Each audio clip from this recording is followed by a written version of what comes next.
Hola a todos, ¿qué tal? ¿Cómo estáis? Mi nombre es Dani, bienvenidos un día más a Maquigas. Hoy voy a continuar hablando acerca de los árboles. Ya sabéis que estoy intentando ir lo más paso a paso posible porque los árboles ya no son estructuras de broma como las colas, las listas o las pilas. Y voy a hablar acerca de árboles binarios, que ya dejamos entrever en el vídeo anterior en qué consistían.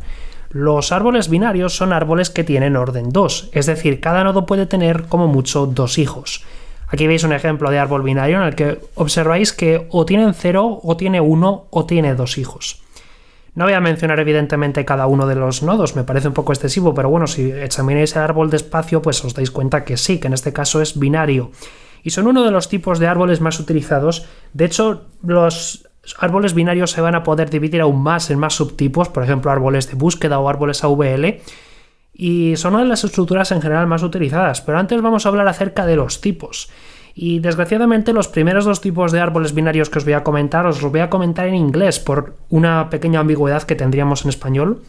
Os voy a hablar acerca de los árboles full y los árboles complete, es decir, los full binary trees y los complete binary trees.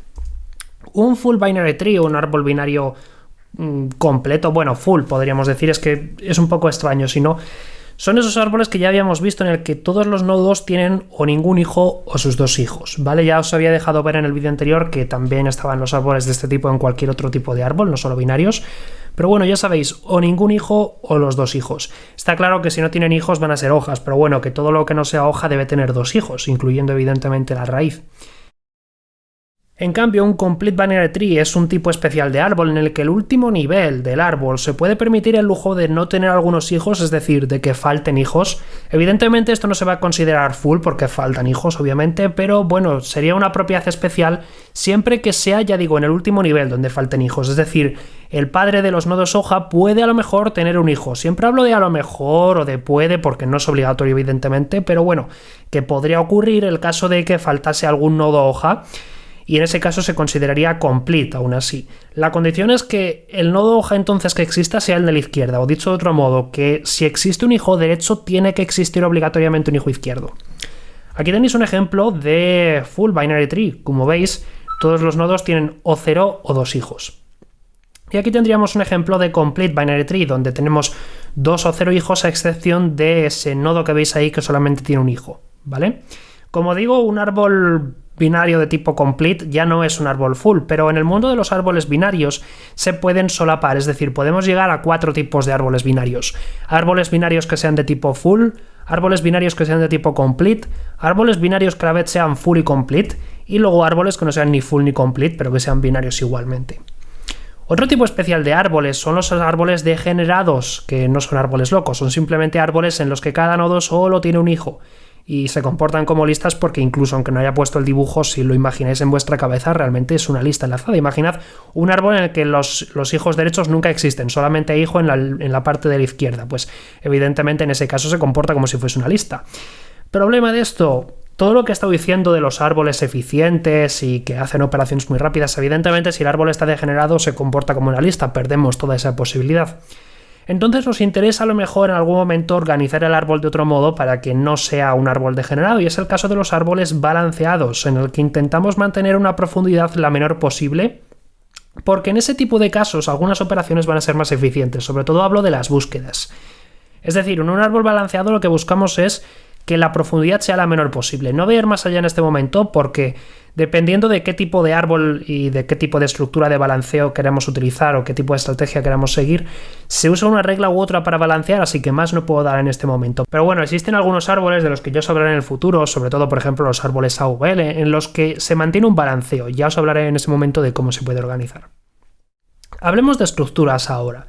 Cuando tenemos un árbol binario, la estructura puede cambiar. Ya vimos en el episodio anterior que la estructura del árbol pues era la que era, pero si el árbol es binario se puede simplificar muchísimo. Por ejemplo, tenemos nuestra estructura nodo en un binary tree, BT. Tenemos evidentemente el valor, pero a la hora de hablar de los nodos hijo, podemos simplificarlo mucho, simplemente representando el izquierdo y el derecho. No necesitamos listas ya, porque total, para 2, pues oye, lo guardamos. Es muy fácil, si no existe nodo izquierdo, pues null. Por ejemplo, si es una hoja, pues izquierdo null, derecho null, lo que sea, y ya está, realmente, tampoco tiene más. Y al igual que en casos anteriores, esto lo podemos meter en una estructura de tipo tree, que o bien puede ser simplemente un sinónimo, por ejemplo un type def, o podría ser pues una estructura adicional que tenga más campos que queramos almacenar. ¿Qué operaciones podemos seguir con los árboles binarios? Pues las tenéis ahí: inserción, eliminación, localización y recorrido.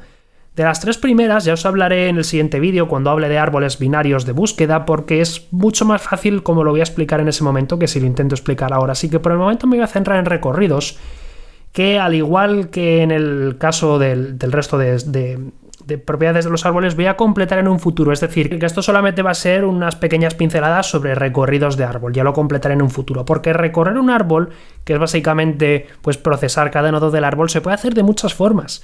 Tenéis ahí las 4 formas de las que los podemos hacer. Podemos hacerlo en anchura, en preorden, en inorden y en postorden. Y esos 3 que veis ahí son en profundidad. En anchura versus en profundidad. ¿Qué quiere decir todo esto? Empecemos por el recorrido en anchura. Recorrer un árbol en anchura consiste en procesar todos los elementos del mismo nivel, y una vez que hayamos terminado, pues pasar al siguiente nivel. Con este gráfico lo vais a entender mejor.